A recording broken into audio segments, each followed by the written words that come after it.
Yeah, I can. Okay. I know you want to talk about sticking to the subject matter today, all right? Okay, can I ask you one thing though? Yeah, sure. Are you ever going to get back to me on that debate, or are you just going to keep dodging me? I'm not dodging you. I'm busy. I'm actually moving soon. Um, Okay, but maybe you it's told some, me that yeah, you'd maybe get at back. some point we can talk about that. But do you want to talk about trans people today? Sure, whatever. Oh, what's your position? Because I came kind of late, so I don't know what's going on. Yeah, trans people are valid and sex and gender are different. Okay, what do you mean by valid? What does that mean? I mean that there's nothing really wrong with being transgender. There's That's sort of a straw man against the actual position. okay. Because Well, most let's people hold see on. that I'm not trying to strawman anything. Why don't you go ahead and tell me what your position is? my position is that transgenderism it's a valid construct. I guess like homosexuality is like valid because there are gay people, but Hmm. that doesn't mean anything about the issue itself. In this case, transgender people, regardless of how you try to help them, you're still gonna get large disparities between them and the regular people. What does that mean exactly? Like, what are Like you if getting at? we allow, sure, like if we allow them to transition, it's not gonna change anything. They're still gonna be the exact same. They're still gonna have a high suicide rate. They're That's still not gonna true. have a. That is true. No, that's not true. I actually know what Uh, study you're referring to. It was one Swedish study that Shapiro always references incorrectly, mind you. Um, the study that found transgender suicide rates stay the same after transitioning was actually conducted in a really dishonest way. And how? what really happened with that study is they just counted the overall suicide rate rather than actually honestly reporting on it. You would have to, don't cite me on that necessarily because I still have to do a little more research on that.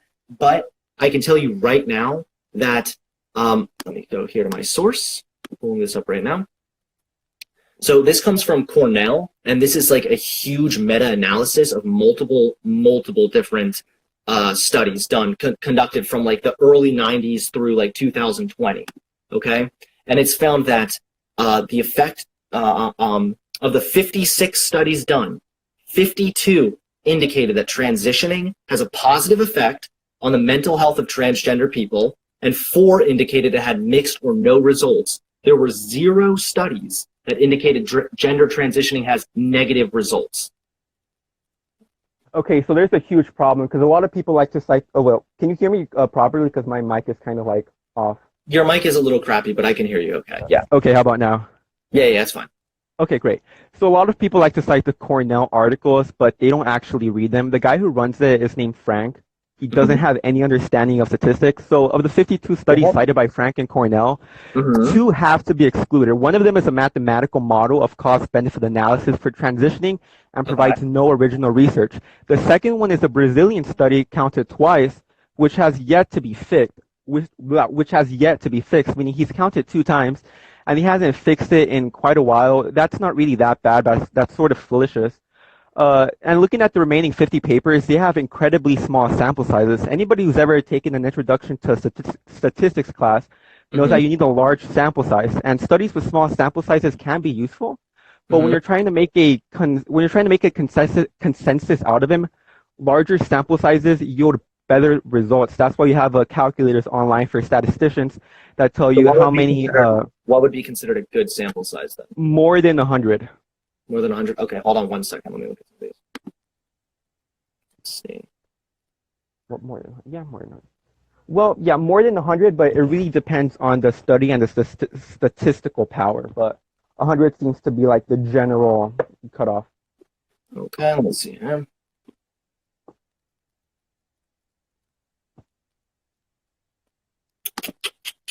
Wait, give me a minute.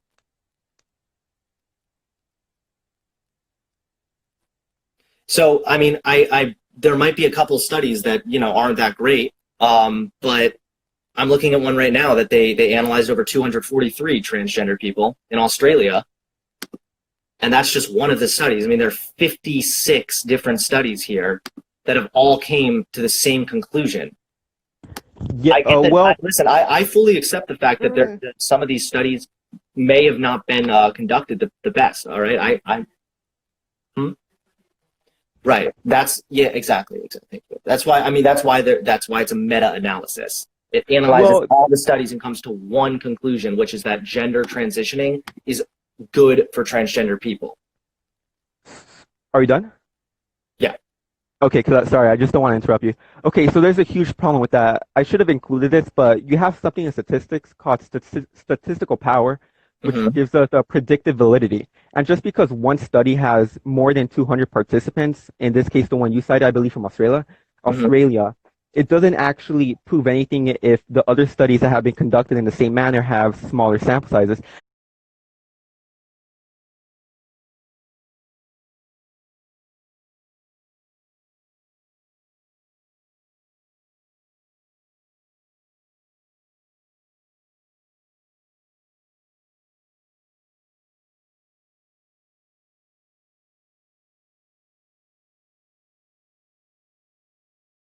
Sample sizes. And to continue on about the Cornell thing, some of these studies weren't even studies themselves. They were narrative analysis. Massive like database that weren't conducted in the best way possible. However, that's why there's a meta-analysis. They analyze Okay, all of this. The scholarly Hunter, literature makes clear that gender transition is effective in treating gender dysphoria and can significantly improve the well-being of transgender individuals. Plus, we can see data that just shows after transitioning, the suicide rate does go down. I mean, even like, if you want to even talk about like social transitioning, uh, trans kids who socially transition report levels of depression and anxiety which closely match levels reported by cisgender children. So okay, again, even if the entire Cornell meta-analysis was done incorrectly, there is still a lot of other data to support that gender transitioning is the right move for transgender people. This is supported by medical yes, institutions. yes. Okay, the issue with this is you assume that meta-analyses are actually worthwhile if the studies that it includes are extremely poor. Anybody who has taken like a statistics one, not even pre-stats, just a regular statistics class, knows that in order for a meta-analysis to be valid, it Mm-hmm. has to have good statistical power and the studies have to be valid. And you keep saying that, there's other studies out there. And yes, that's true, but a study by Bally 2004 found that there's no conclusive evidence that gender reassignment is beneficial for patients. And this was looking at more than 100 studies. And when they were actually looking at these studies, they found that most of them were poorly designed. They skewed the favors in their results. What And was the kind of study? about to Could you tell me the study? Bally 2004, it was actually undertaken by The Guardian. You can't really find it anymore. There's a lot. Okay, got it. So what you're doing right now is citing some fringe kind of study, and I'm literally Oh, citing new information and new data that's still being compiled. oh, My sorry, that was mom. just my mom. Oh. No, it's just my mom. What you're doing, like, okay, so you cited some study that you found. Like, you're getting on me for using a meta-analysis, and then No, you're no, saying, like, you're completely misrepresenting me. I'm not saying that you citing meta-analysis is bad. I'm saying that the problem with your meta-analysis, specifically the Cornell one, is that it lacks any statistical power, and most of the studies weren't even studies done with statistical analysis. Most of them were narrative analysis. And I actually found a link for the Batty 2004, how do you call well, I it? have The another study actual for you here study. now, Tim. This Okay, comes from okay, the go. Wiley Online Library, which analyzed, it's Hunter, another. Hmm? no Yeah. offense, but Wiley Online Library isn't. That's just a journal. It's just like a collection No, of no, this was articles. this again. This was a meta-analysis. That was it was published in this journal. Yeah, of course. I understand. It was published Can in you this journal. This really was quick? Can you tell me the authors' names and the publication date? let's see. Rebecca J. Mullen, Eamon Murred, Patricia J. Irwin, Victor M. Montori. Yeah, and this is yet another meta-analysis which found that 80% of individuals after going through sex reassignment surgery reported significant improvement in dysphoria. So this is the problem: is people like you claim that being transgender. I assume you think being transgender is a mental illness. I don't Oh want to wait, put wait. that on you, but this Oh is the wait. thing: is the Huh? data shows that to transition, that's the best cure for gender dysphoria, which is a mental illness. Okay, cool. So, did you read the study? Uh, I haven't read the entire study now. Okay, so can you at least tell me what controls were used in the studies they looked at? Yes, they searched electronic databases, bibliography of included studies, and expert files. All study designs were included with no language restrictions. Viewers working independently. We used a random effects meta-analysis to pull proportions and estimate 90. All right, let's see. They identified 28 eligible studies.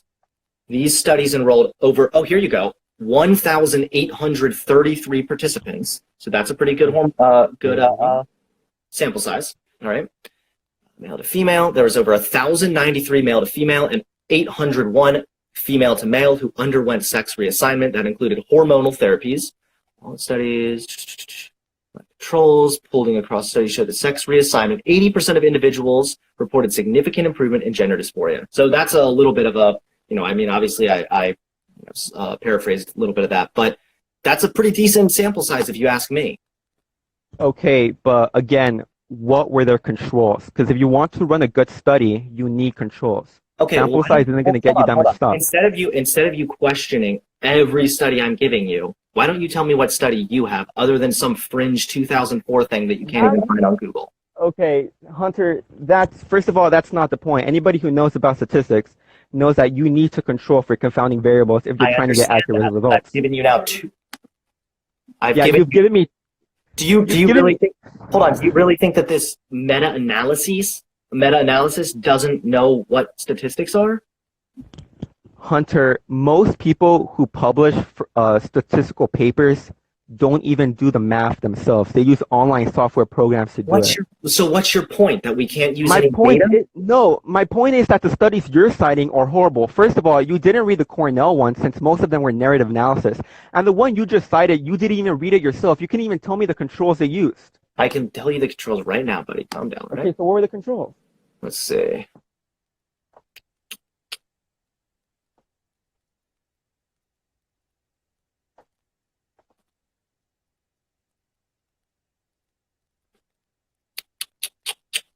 All the studies were observational and most lacked controls. Most of them lack controls. Yeah, that's a really good meta-analysis, huh? All right, so why don't you give me one then? Sure, I'll give you one. Okay. Okay, so I can't even pronounce the name.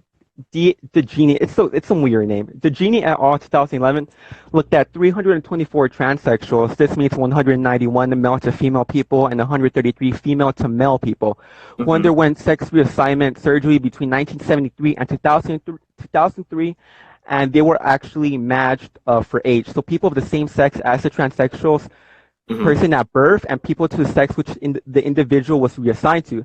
They found strong evidence for poor psychological outcomes. For example, the rate of I can't even pronounce it. My God, psychological hospitalization. I'm sorry. I can't even pronounce it. Yeah, psychiatric. Sorry, I have a list. Obviously, if you can tell. Yeah. And they found that transsexuals were actually about 3 times post-operative. They were actually being admitted to hospitalization 3 times the rates of the control group, even after adjusting for previous treatment. Suicide attempts were nearly 5 times more frequent. So do you know why the likelihood? Are you going to say stigma? Well, I think that's part of it, yes.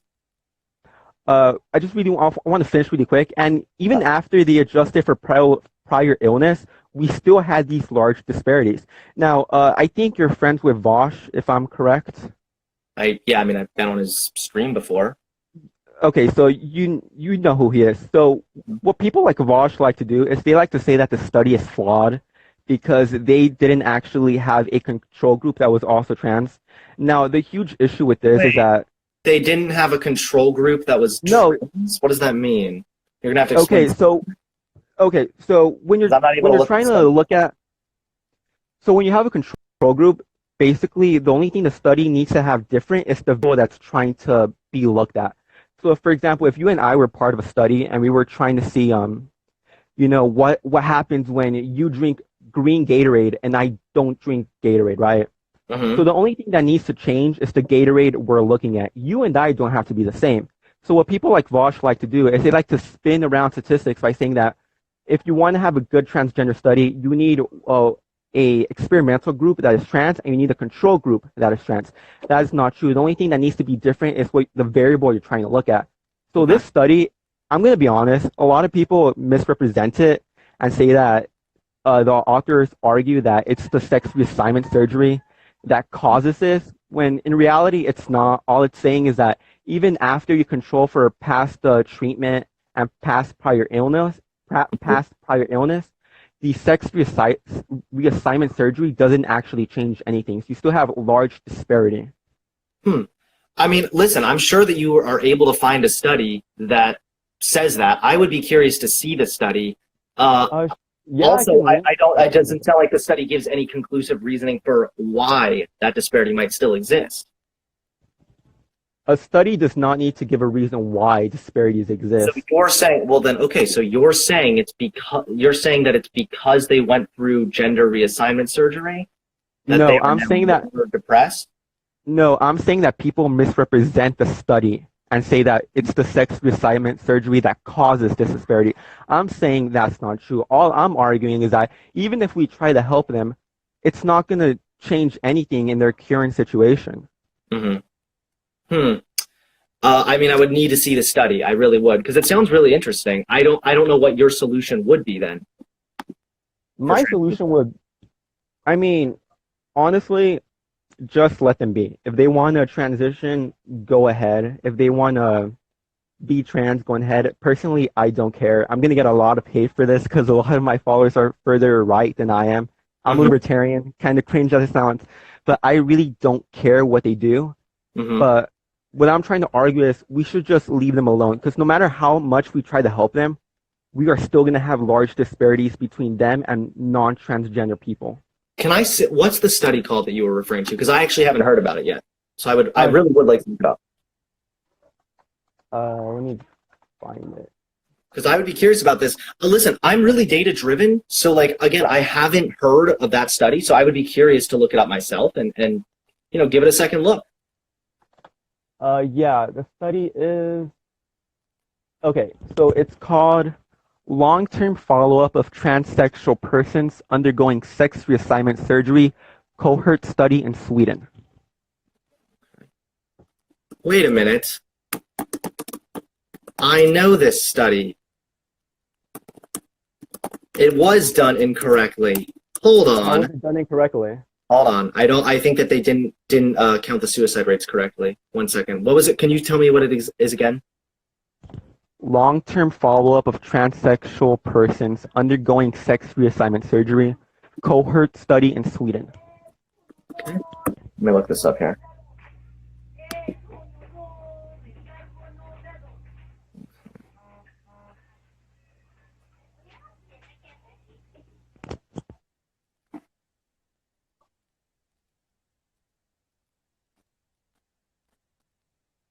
Okay. I mean, I know this doesn't discredit anything. It's just a little interesting that this is really, really old. Mom. Let's see. I'm live.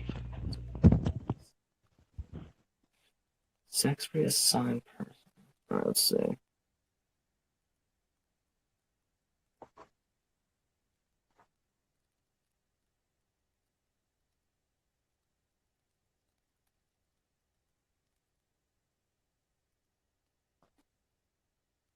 All right, let's see here.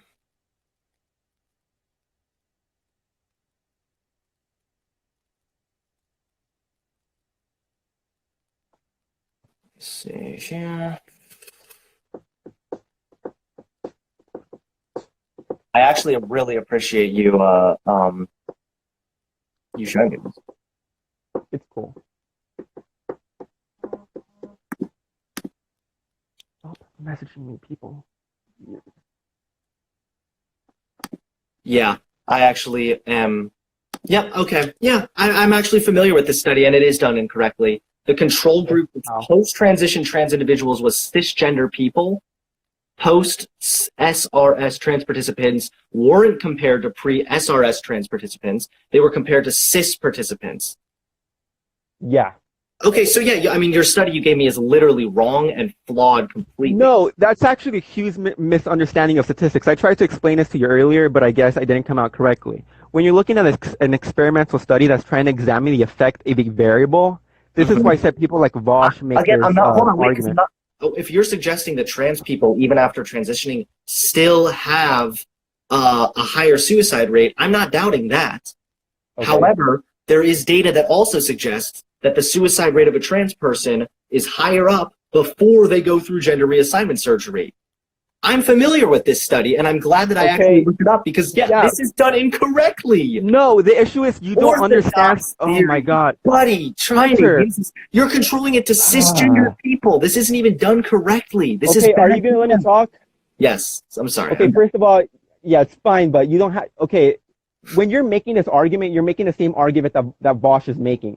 And I can tell the people who make this argument have never read a statistics book or an intro statistics book. If you want to know how a study is done correctly, I suggest buying the book Statistics for Dummies, because it teaches you how to get to the point. I'm getting to the point, but I just have to get this out. When you're looking at an experimental group and you're trying to find the effect that a variable has, the two groups do not have to be equal. The only thing that has to be different is the variable that's Yes, they do. They do need to be equal. Okay, so you're telling the data analysis major that he does not understand what's going on. It needs to either be a completely random sample, or yes, they need to be the same. Okay, so according to listen, I will fully admit, 100% transparency, I am clearly not as educated on statistics as you are. However, this study you keep citing hasn't been done correctly. It hasn't been conducted with the right data. You can't control trans people to cis people and then say, look, trans people still have a higher suicide rate, therefore gender reassignment surgery doesn't work. That's not how it works. When there are other much newer studies, and much better studies, by the way, that have found, again, I'm not saying trans people after going through sex reassignment surgery don't still have higher suicide rates. They do, and the reason for that is because of discrimination and stigma and so forth. But there's still studies that suggest depression or anxiety or suicidality is up here. Then after sex reassignment surgery, it's now here, opposed to the average down here. Right? That's the best. That's the best I can explain it on camera. Yeah. No. Okay. This is incorrect data. Control groups differ from the main group because that's how researchers do it. That's how they want to do it. You do not have to have the same control group. You do not have to have two control groups the exact same. The only thing that has to be different is the variable looked at. You can Google it. This is an data analysis book. It needs to either be a random sample or it needs to be the same. You cannot compare it to cisgendered people, and then since cisgendered people still have a lower suicide rate than the trans person after transitioning, then that somehow means that the sex reassignment surgery doesn't work. When you actually take the study and do it correctly, you have a random sample size for people who are less than 1% of the population. This is why we have to use convenience sampling for this type of stuff. The only time we can use random sampling is when we have large percentage of a certain demographic. For example, listen, hey, I don't know what to tell you, man, but you're using bad data. You're using data that is not correctly. This is incredibly ironic because you're accusing me of using bad data when you don't know how statistics work. No. Because I gave you You cited one meta-analysis that you did not read, and it comes from a guy who included narrative analysis. And the other meta-analysis you cited, even you admitted that it had no controls. Anybody who knows basic statistics know that you need controls. That it's just comparing trans people to just cis people? That's not how statistics are accurately gathered. Okay, Hunter. This is like the go-to study that people always use, even in the sense, like, even Shapiro tries to use this same thing. I'm citing Cornell, and I'm citing meta-analyses that are supported and published in prestigious, peer-reviewed medical journals. And you're citing some random-ass study that was done from 1974 to 2003. 1974. Okay, I'm sorry. 1973. That's how long the study took place. Do you know how long of a year span that is? It was bad data. They were comparing it wrong. They were comparing it to cisgendered people. You do not understand how control groups work. The only thing that's different is the variable. And then you keep saying that, oh, this is a bad study. The two meta-analysis that you cited, you didn't even read one of them, I can tell, because it had narrative analysis. The second one had no control groups, and you don't even know the definition of control when it comes to statistics. There's two different types of definitions. You have control for confounding variables, and you have a control group. Why is it important to control for variables? No. I understand why it's important to control for variables. Look, do you want to move on to the next subject or whatever, because I do have other callers in here. I want you to debate me on race because you keep dodging me. All right, let's set up a time that we can debate on race and IQ. Admittedly, I still need to do some more research on that. Wait, promise me. No, I'm not promising you. You won't promise me. Okay. I don't know. So you might try to use some bad data again. So I don't know. I can send you every single study I have on race, and you can look through it if you want to. But you keep making these videos and posts about bashing race realism, but you won't debate a race realist. I mean, because I think race realism is so stupid. But again, I know that you're more researched on this than I am, so I don't want to get too into it right now. But what's your position on it? I honestly am curious. Race realism? Yeah. Race is real, and there are genetic differences between groups. That's it. Okay. So do you think race and IQ then is the same? Not the same, but connected or whatever. Correlated essentially, like being white gives you like a specific IQ and all that. So then what do you say about the adopted children who were raised in white areas and then have the same IQ, if not higher IQ than their white counterparts? Yes, I actually know the studies you're referring to because I actually wrote an article about this when I was responding to your video. And the studies you cited, let me see if I can find them. Because I just want to put it out there right now. I agree. Black people on average do have lower IQs than white people. I'm not disputing that. What I'm saying is that it has nothing to do with race and everything to do with socioeconomics. So you think it's socioeconomics? Yeah, because black people tend to live in poorer areas. They have lower quality schools. And I mean, even you could look at I think it was white Italians when they first migrated here.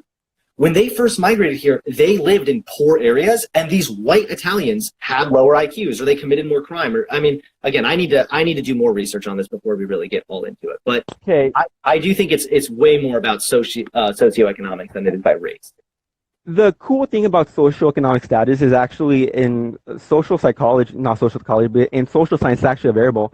And they found that when you control for IQ, when you control for IQ, but when you're looking at race differences in intelligence and you control for socioeconomic status, a 9 to 12 point gap remains with statuses to control for. This is found in Jensen 1980, and this is also found in a paper by the American Psychological Association. And white children have a higher P-body vocabulary score at all income levels. This is according to Curry and Thomas, 1995. And lower class whites consistently do as well or better than middle and upper class blacks. And this is according to Jensen, 1980. All right.